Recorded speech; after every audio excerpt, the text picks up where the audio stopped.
We're going back to when NATO was first signed, 1949, the North Atlantic Treaty Organization signed to try to keep global peace and security after World War II. 12 countries initially signed on. Another 17 joined in the following decades. Most recently, Montenegro just last year. There's a lot in the NATO agreement, right? But the part you probably know best is Article 5.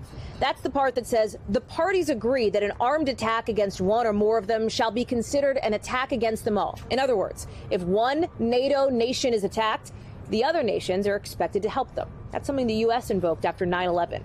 To do all this, NATO wants money from allies. The president often refers to allies paying their fair share, but here's the thing. He's really talking about what NATO countries spend on their own militaries.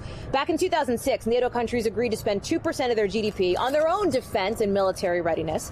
And according to some brand new numbers out this week, only 5 of 29 countries meet that goal. The U.S., Greece, Estonia, the U.K., Latvia.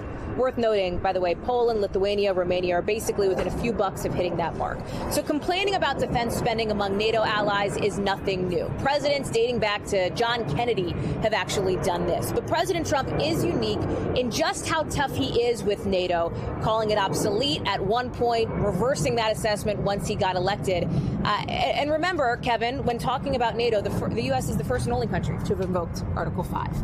So when you look at the numbers, this is something that I know bugs you. You've been tweeting about it a lot today based on the president's comments because they are misleading, the way that he talks about this. Yeah, and everyone here is really, everyone, the foreign ministers and defense ministers here have said they want to get past this talk of the number and the 2%. As you said, 2% is a pledge. It's not a law. It's not a requirement. It's a pledge to, in good faith, spend that much of your GDP. But the German defense minister today said, look, even if a country spent 2% of their GDP on defense, it could go to, none of it could even go to NATO. How much are these countries putting into NATO? So the other ministers are really stressing capabilities. Absolutely. You got to remember, NATO doesn't own jet fighters. They if something happens in the world and NATO is called on to defend itself, then they have to decide who's going to add what to the pot. Who's going to bring tanks, who's going to bring people, who's going to bring cybersecurity, everything. And so the president is right to say the other members are not living up to that 2% pledge, and he's not the first, but he's the loudest. And even the Secretary General says it's making a little bit of a difference.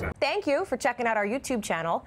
Why don't you subscribe? It's really easy. Just click on that button down there. And for more news from MSNBC, click on any of these videos here for the latest interviews and highlights. You can get more videos from MSNBC with our newsletters. Head over to msnbc.com/newsletters to sign up.